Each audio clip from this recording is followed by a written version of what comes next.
What is up, everybody? Welcome back to the Cosmic Wonder. This is going to be it's not really the first podcast because I've done this a few times, but this is the first one in the new go at it. Then this one's going to be around for a while. So of course, the guest of the first one is Chris. I think everybody knows Chris. If you don't know Chris by now, host over at Cosmic Culture. We'll put that link in the description down below. And of course, he works here at the Cosmic Wonder as well.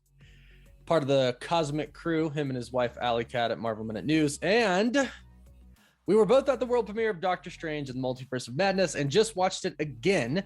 So we're here to do our spoiler review. We did a spoiler-free one, but if you have not seen the movie, this is your spoiler warning. We will be talking about spoilers for Doctor Strange in the Multiverse of Madness. Now, Chris, have you rated it yet?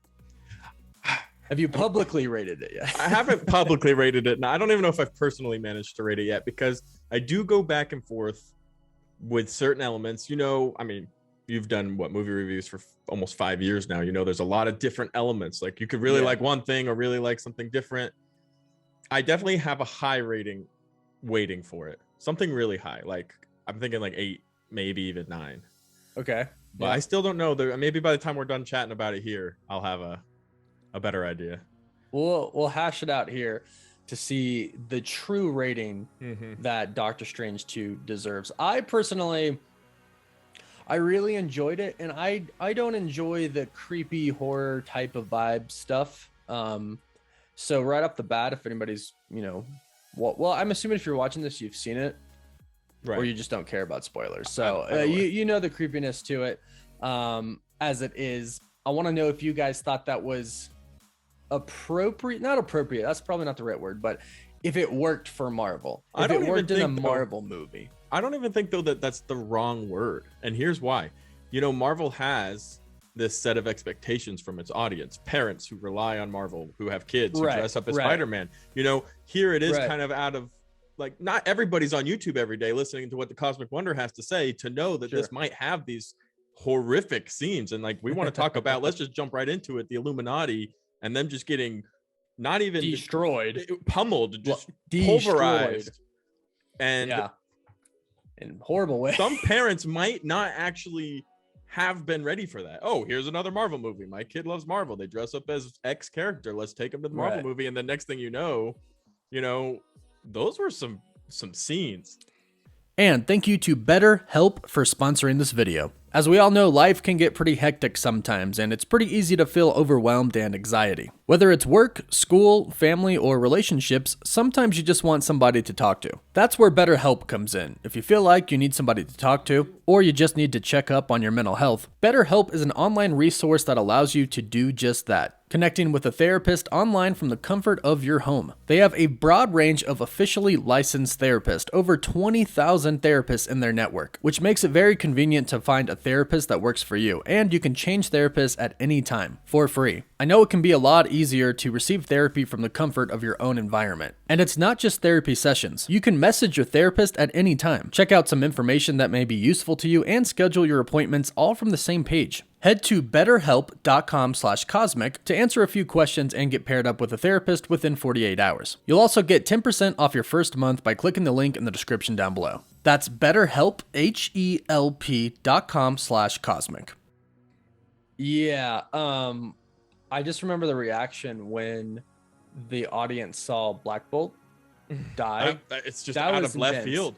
Yeah, and like the whole like no mouth thing is very horror-esque. Like, people getting their mouths sewed shut, that's a very horror type of thing to do. So I guess appropriate is the right word. Was it appropriate? Well, because it's not like Marvel doesn't have a set of rules they have to follow. Not at all. Right? But I think fans perceive Marvel a certain way, and I think this might have been outside of that realm of perception for a lot of people. And that could throw some people off. But going back to the main point, it didn't throw me off. I actually thought it kind of added to it, because this is a movie about witchcraft and magic and the occult, and there's demons.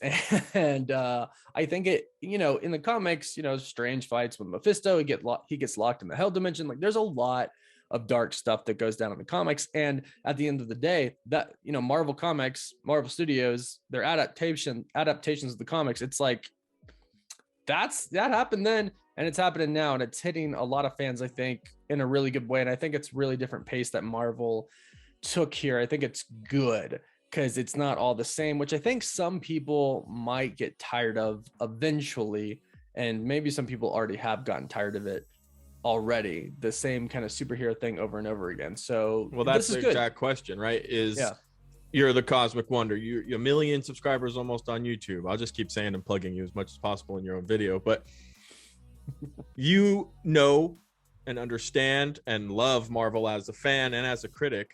Yes. How many times can you watch the same movie over and over again before you need to see Black Bolt's mouth disappear and his brain blow out? Like, that's a genuine question. So Marvel isn't for kids. Obviously, they try to have a genre. There's a big massive for everybody, kids. Right. But at the end of the day, Marvel has to evolve, and that's exactly what we're saying. Like, was it appropriate? That's a weird word, but was it? Yeah. Was it necessary? And I think the answer is 100% yes. And we're seeing that with Moon Knight. We're seeing that with WandaVision. We're seeing that now even more so with Doctor Strange and the Multiverse of Madness. And personally, as a fan of Marvel and a fan of horror, I was extremely impressed with the way that they made that happen. Yeah, I was as well. The whole Illuminati scene for me, that in its own was a big, I think, different direction than Marvel has ever really been. 1000%. Just the way they died. But it's also funny. Let's talk about the Illuminati scene, because I just watched again, like literally got out like an hour ago. And I just find it so funny, the arrogance of the Illuminati. Yeah. They made the Avengers are historically, both in the comics and in the MCU, extremely arrogant. Right. And they just took the cake. They said, for real. Like Captain Marvel variant, right? Maria Rambeau is like, oh, we can handle your little witch. It's like, you know what I felt like?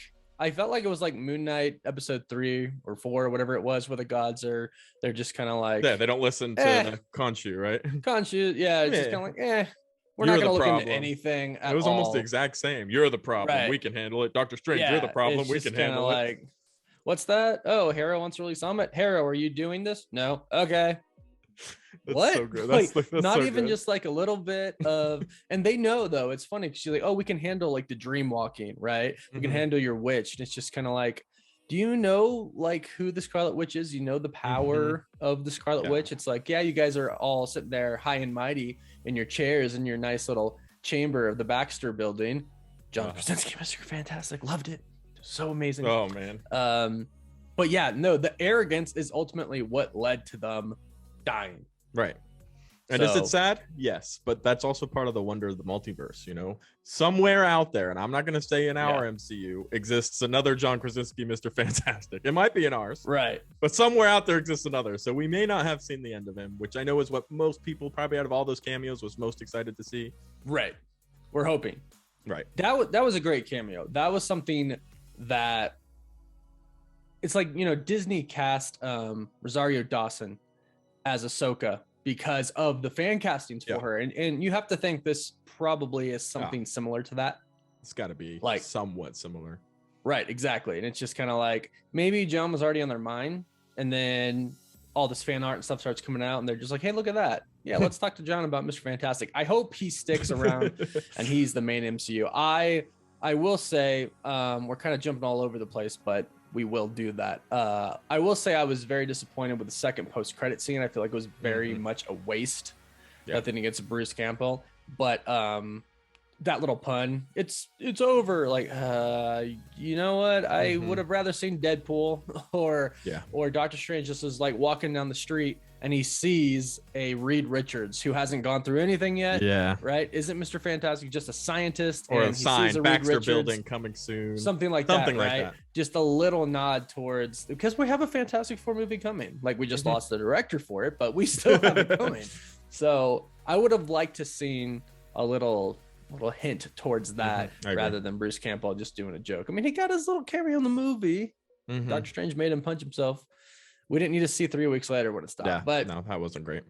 Yeah, but so here's one thing I do want to address, because I think a lot of us went in with certain expectations for cameos and multiversal madness. Now, I do think that this movie was madness, but I actually think the madness was misplaced. I think we thought the madness was coming from multiversal hopping and a bunch of different characters kind of teaming up and going through the multiverse together. Right. Yeah. Whereas the madness in this film was actually in Wanda and the things that Doctor Strange ended up doing to try and defeat her.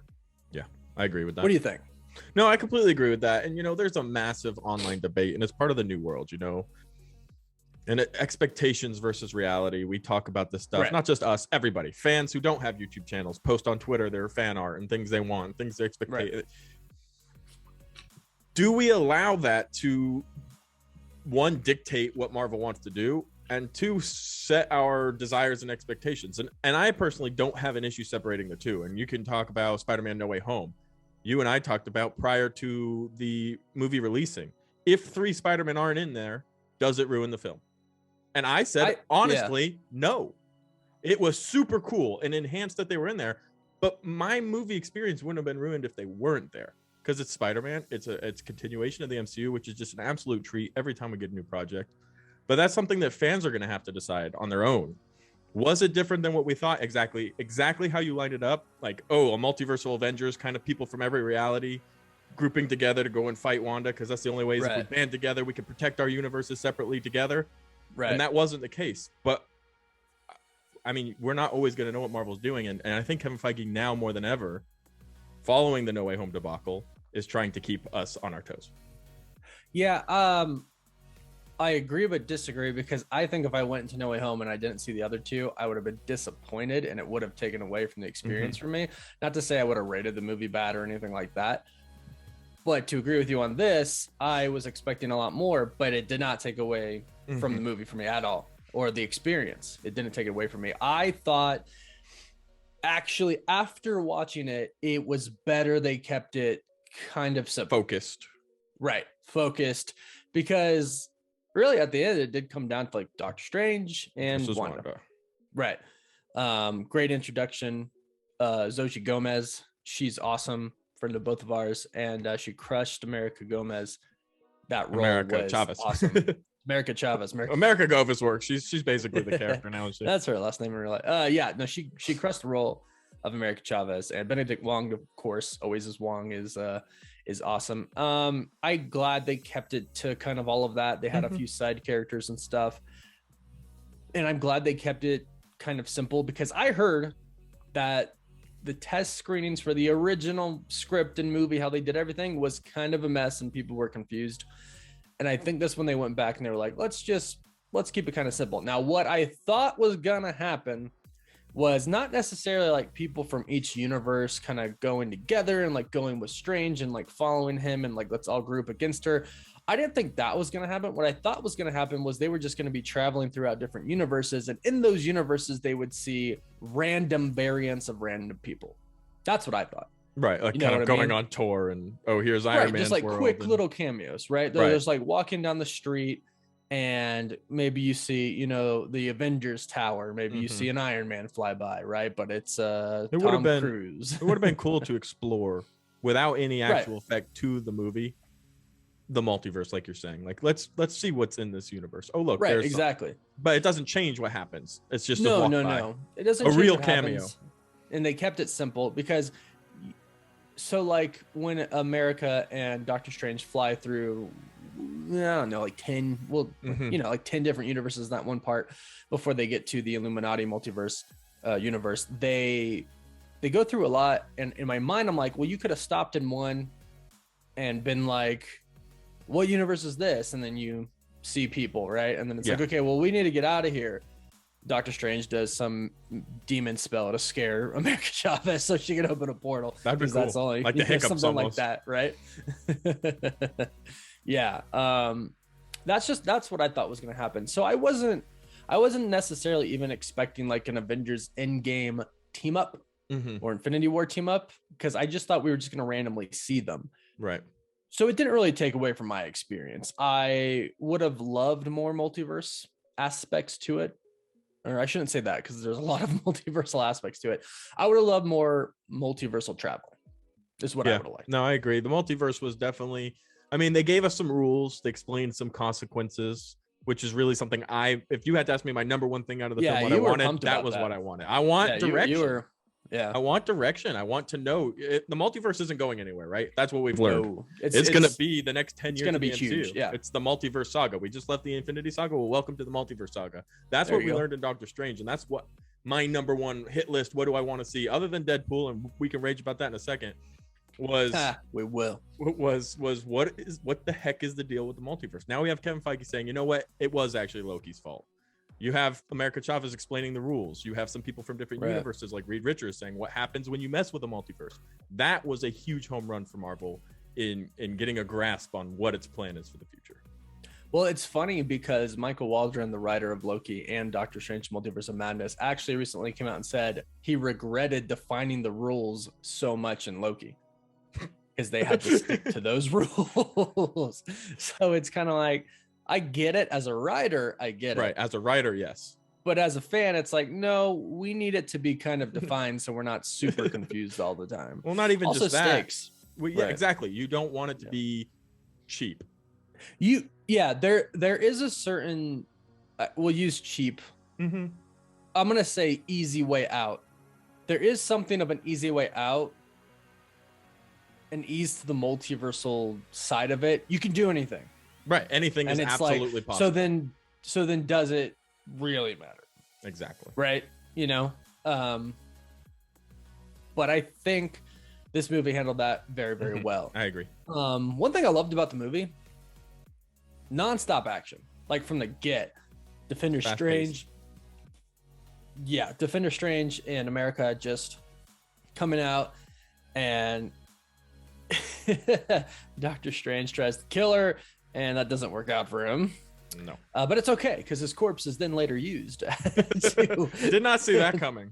Yeah, right. That was very Sam Raimi with the arm coming out. Mm-hmm. I called him today. I was like, look, it's Frankenstrange is what is like the term. But there were so many cool things to this, and I think it was actually handled very, very well. And I think you could see the Marvel side and Sam Raimi side in each of it. Like when they fight, we don't have a name, whether it was Shumagorath or Gargantos or whatever the heck it was, right? We don't have a name for it. They're kind of the same thing in the way that they were used. Yeah. It was like the way it died, sticking, you know, what was it, a light post? I think it was a light post right, and then pulling it out, and the eye, you see the eye come out and everything like that. Like that's very, like the fight all was very Marvel, and then the way they killed it was very Sam Raimi, right? Right, and that's awesome. So, and that is the slow transition that we need to see. Every movie needs to be its own project, and I think that the theme of season 4 of Phase 4 really is kind of okay. Let's create some more individual-esque projects. Yeah. Like Moon Knight.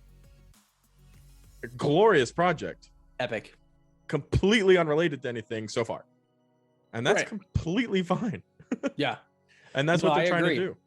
Yeah, I agree. I think they're going in different directions, and I think it comes down to like they're really trying to their best abilities, because obviously there still has to be, you know, some unison and some connectivity in the MCU, because it is the, you know, MCU, but they're really trying to give the directors kind of the freedom to make their own films. Like, hey, you're directing a Marvel movie. Realize it's a Marvel movie. There are some rules here. Right. You know, there are things that come with the Marvel movie, but you as a director, we love, which is why we're hiring you. Put your spin on it. Right. Make it your own Make it project. yours. And Kevin Feige's watching the entire time, and if he doesn't like it, he's gonna tell, you know, like, and that's just Kevin Feige being great at what he does, and that's what I expect from now on is, you know, different projects with the touch of Kevin Feige. Right. I'm still thinking of my rating for the film, right? Because I think everything I saw, I enjoyed. And well, let's do this. Before. What did you not enjoy?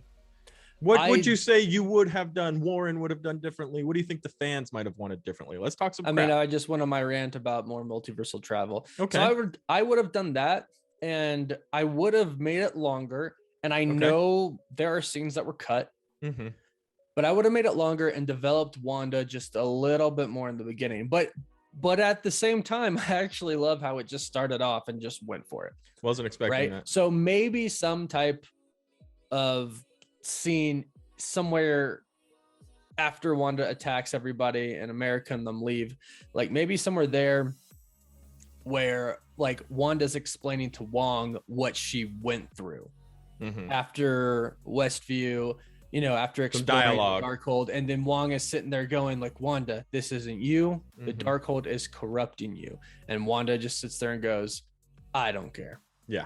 I want my kids back. I could have had something like that. Yeah, that would be cool. Also, yeah. And I feel like I actually love the pacing of it because it's so exciting, but it lacks deep emotional connection. That's what it lacks. That's what I think it lacks. There's some really good moments at the very end where America Chavez is, you know, I'm glad I, you know, came to your universe. And he's like, so am I, kid. So am I. Great moment. She's becoming, you know, trying to become a master of the mystic arts. Great moment. But the scene that I felt was rushed was when he possessed the dead Strange and he went up to her and, you know, they're having like this touching moment where he's like, I'm here to tell you to believe in yourself, which is a great moment. But I'm like, I feel like I needed more before you led to this big connectivity between the two of you, a big emotional moment, finale thing that causes you to awaken your powers and have control over them. Because everything was like so fast paced. They're running most of the time together. Like that's a good majority of their time. They're literally running away.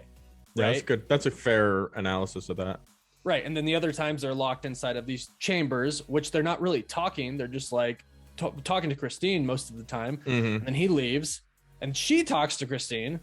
And yeah, I mean, they have that scene in the beginning where she kind of explains everything. And that's not, you know, I would say that they do have that scene where they see the past, but even that's like very individual. Like Doctor Strange is like, okay, I see your past. Like you're hurt because you think you killed your moms. And then, you know, she's like, oh, Christine, blah, blah, blah. You blew it in your universe as well. Like my Doctor Strange blew it too. So everybody's Doctor Strange blew it. I know. Right. And one of my favorite lines is, I love you in every universe. So that's a great line. I tweeted it out today and then deleted it because people said it was a spoiler. I'm like, you don't even know what it's. Yeah. If you don't know, you don't know. And if you do know, it's not a spoiler. Yeah. Shut up. Anyways. I would say. Anyways, yeah, to finish my rant, I could have used a little more in-depth emotionality. That emotional grab, and that's something that Marvel builds over time. I think that's always something maybe they've struggled with, that they do the funny jokes and they do grab on eventually, like with Iron Man is a super emotional scene, but that took 23 movies to get to that, you know. It's Marvel's not a drama, it's an action comedy, and it's hard to get that, I think, for them every time. Moon Knight, they did a good job. Everybody, I think, had an emotional connection to Steven and wanted for him to be happy. So hopefully they can develop that more. I think my biggest complaint, and I say this as a Marvel fan, like it's not expected, is the ending. And specifically, I mean, just they left so much unanswered, which is what they do. And I know it keeps you wanting more, but I would have liked to know, you know, if you're not dead on screen, you're not dead, right? Like, pretty much. And Wanda's not dead, right? I would have liked maybe one of the post-credit scenes could have been her arm moving or something, right? She's not dead. Well, let's be honest. So if you look, I caught it the first time and I made sure to watch for it the second time, as like she brings everything down and it kind of shows it fall on her, but then it shows like the whole structure falling, and as it falls, there's a huge blast of red light.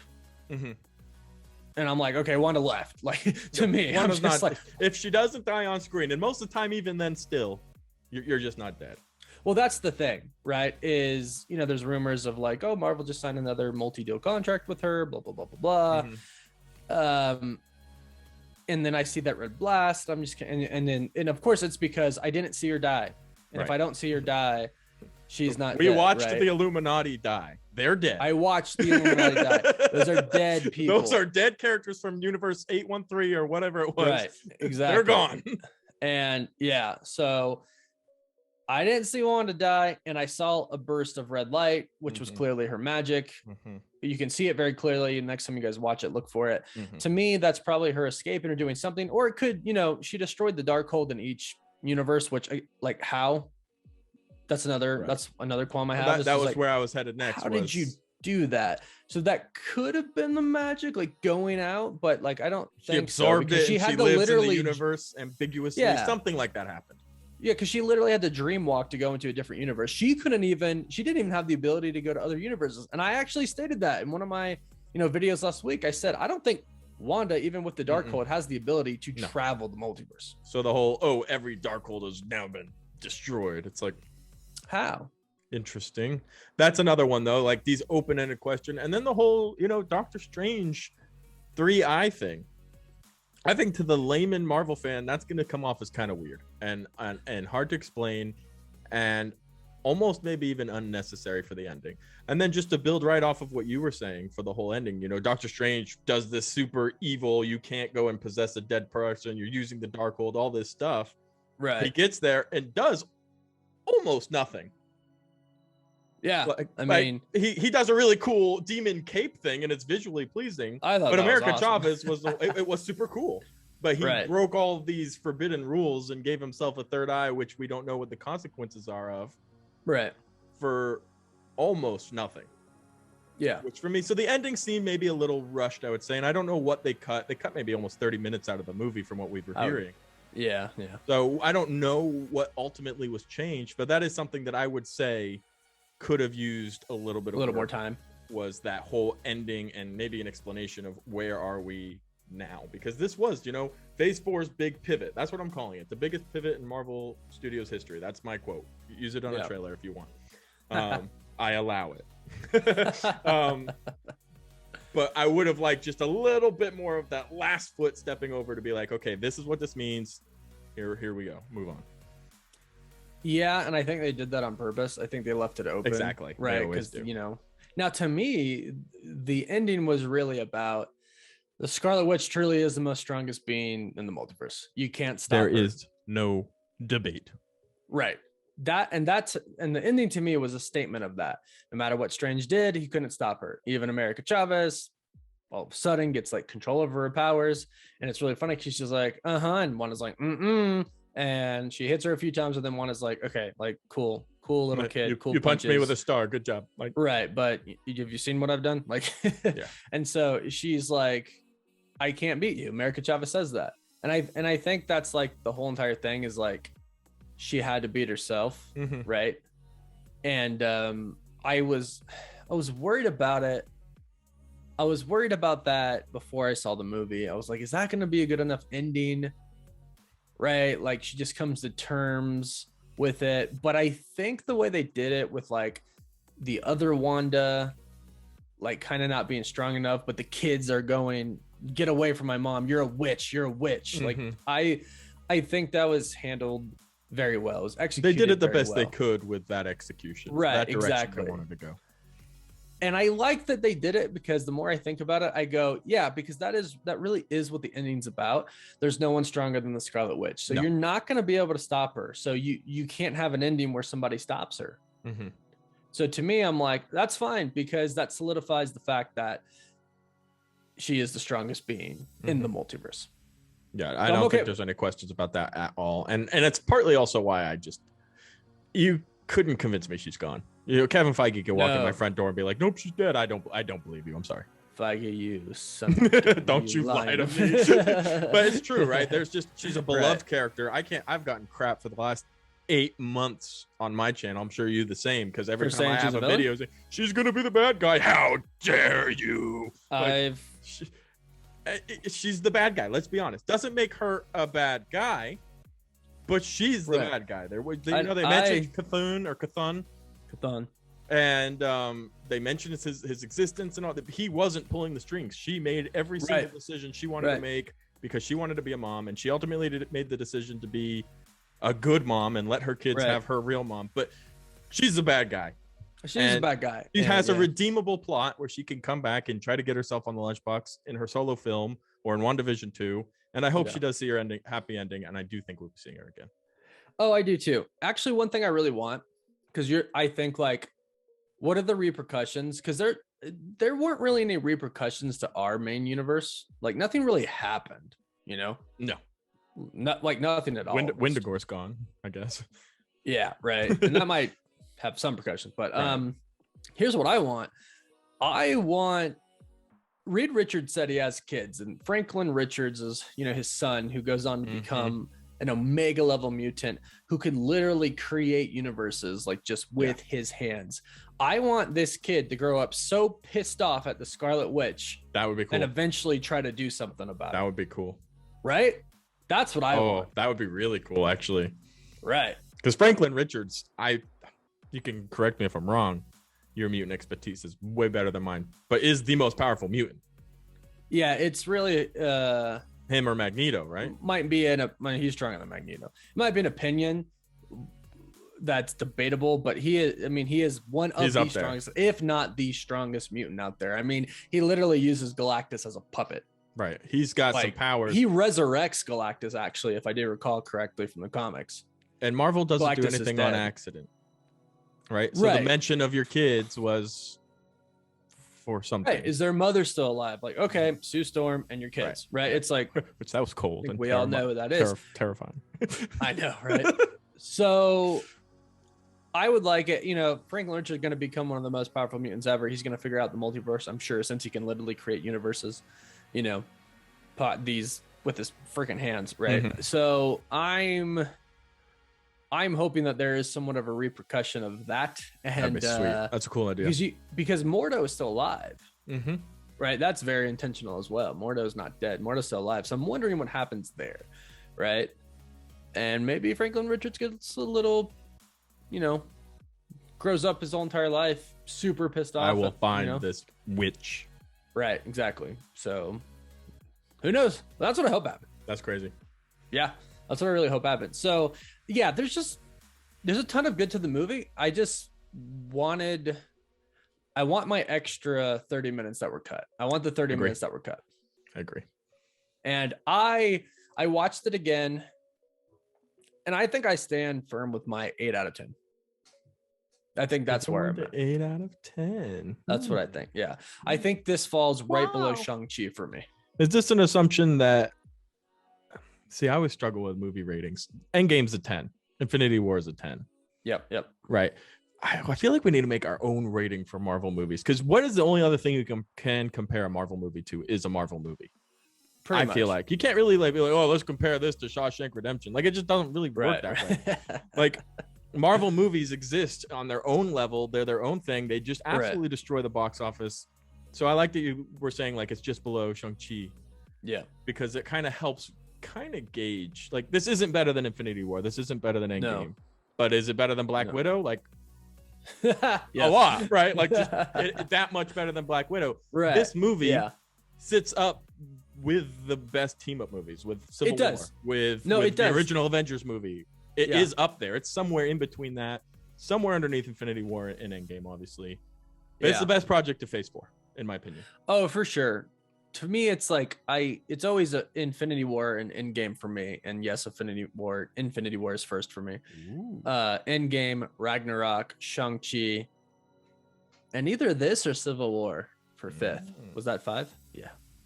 See, so it's so arbitrary, but it's definitely top tier Marvel. It's top tier Marvel. And that is, I think, the big question is, what do you rate it? If we have 5 shelves, it's on the top shelf. Or right below. You would say below? Well, no, because your shelves don't necessarily mean 5 movies, but yes. No, 5 shelves. Yeah, like shelves. Down right. Here yes. goes, no. Let's absolutely. Say Black Widow. Absolutely. What if? Yeah, it's definitely in the top shelf category. Yeah. No, I mean, it's a superior Marvel movie, and I think just because of the innovativeness. Yeah, that's a big part of going this horror route and a little bit more raunchy than we're used to. It also, increases the value. Mm-hmm. No, it does, and it makes it valuable in the sense that it is unique, and it does give us a little glass of what's to come. Maybe with the Midnight Suns, hopefully. Yeah, no. You got a Deadpool movie coming. There is nothing that was in the first 2 Deadpool movies that we didn't see in Doctor Strange and the Multiverse of Madness. Yeah, they 100% can do any of that, except there wasn't swearing. That's up to them if they want to add swearing. But all of that getting sliced in half and your mouth blowing up, and Right. That's all the kind of gore that Deadpool does, and that's completely on the table now. Even my brother, who was watching it with me, and my uncle, they were like, "Oh my gosh!" They were like shocked, and I was like, you know, and I was even like, I was like, because I don't do that stuff, so I'm like, do I like just like turn my head real quick?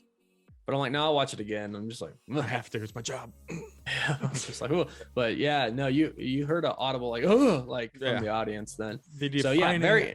Oh, sorry. No, I was just gonna say. So yeah, very very like bright future for the darker side of the MCU with the Midnight Suns, Deadpool, all that stuff. Blades should have a ton of sliced in half. Blade should also have a few of those sliced in halves. Yeah.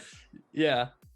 I would just say the defining element of horror, you know, is discomfort. It's not gore. It's not, you know, it's discomfort. And it was uncomfortable because of the setting, because of the past of Marvel, the expectation. Sam Raimi just pushed those limits far enough that you're kind of queasy. You're kind of like, this was unexpected from this genre of movie. So top notch, and congrats for that, big time. 10 out of 10. I could have. Yeah, I agree, but I could have dealt without freaking Patrick Stewart dying. That's okay. That's unacceptable. I'm done with that. No more. That is the end of it. Yeah, no, and because I was uneasy, which I guess was the goal, right? Yeah. Right. Again, I'm not a horror fan. I like my superhero movies, like happy endings and shawarma at the end. Let's go. Right. Yeah. Where there was no shawarma in this movie. So yeah, but I stick to my 8 out of 10. I think it was a great movie. I just wish it was longer to add a little bit more depth. That character connection you were talking about, I think, was probably one of the biggest absences of the film. Yeah. Do you have a rating or no? I think I give it an 8. I think I always struggle with 1 through 10s. You know me, I'm weird about that. But I'll just say it's on the top shelf. I'm gonna say Marvel has 5 shelves. I'm putting it on the first shelf. I don't think it's the best movie Marvel's ever made. Definitely the best project of Phase 4, probably by a lot. And it's set us in a really cool direction. That we were kind of wondering, you know, is the multiverse going to matter beyond this movie, or is it going to be the thing? And it's the thing. It's the thing. So it's something to be excited about, because there is more to explore. You wanted more exploration of the multiverse. Well, it's coming. So yeah, I definitely think so. And it looks like they're going to the dark dimension again next with Clea, who, you know, in the comics, he marries eventually. So this is going to be exciting. I'm excited for a lot of different things, because they're everywhere. You got the Guardians and Thor in space, and then you got Secret Wars. It's going to be in space. The Marvels, well, Secret Wars is both in space and on Earth, we believe. Probably more on Earth, but then the Marvels, you know, all that cosmic stuff. And Nova, then, you know, Nova, yeah, a lot of different stuff coming. And so now we're like going into different realms, like dark dimension and stuff like that. So and as we saw, there are a lot of different weird universes out there, so maybe they'll explore some of those weird ones. So I hope so. Future's really, really bright. But let us know, what did you think of Multiverse of Madness? Rate it however you please, whether that's 1 out of 10, A+ to what shelf minus. Top 1 shelf, you know, the top shelf, the first shelf, or the last shelf at the bottom, number 5, or however you want to rate it. Just let us know your thoughts about what you thought about it down below. Your thoughts on what you thought about it. That's a great quote by me. Let us know what you thought about it in the comments, because I want to know. I'm curious, because you see the people are like, I'm not going to take my kids to see this. I'm like, I mean, maybe if they're like 5, don't take them. Right, but if they're like a 10-year-old, 10, 10 and up, and it is a PG-13. Right, yeah. It's not like, this was made for 5-year-olds. Let's watch somebody's head get exploded. It is made for 13-year-olds, and I don't think it's not 13-year-old appropriate. No, 13-year-olds can see it, but I don't consider them kids. Yeah, everyone. Yeah, they're all. Anyways, you're a kid. But yeah, let us know if you have kids around 10. Would you take them to watch this? Is it appropriate? I would. I think I would too. But I don't have. But kids. I'm not a parent. So. My cat would go see it. Yeah, right. So, but yeah, this was the start of the first one. These should be coming every week. So stay tuned, and I hope you enjoyed this first one. I hope you enjoyed Doctor Strange and the Multiverse of Madness, because I did. Yeah. Chris did. And I've talked to a lot of people that have so far. So let us know down below. Don't forget to subscribe to my channel and of course Chris' channel over at Cosmic Culture. And I will see you guys next week. Woof woof. Woof woof. Woof woof. Woof woof. Okay, bye.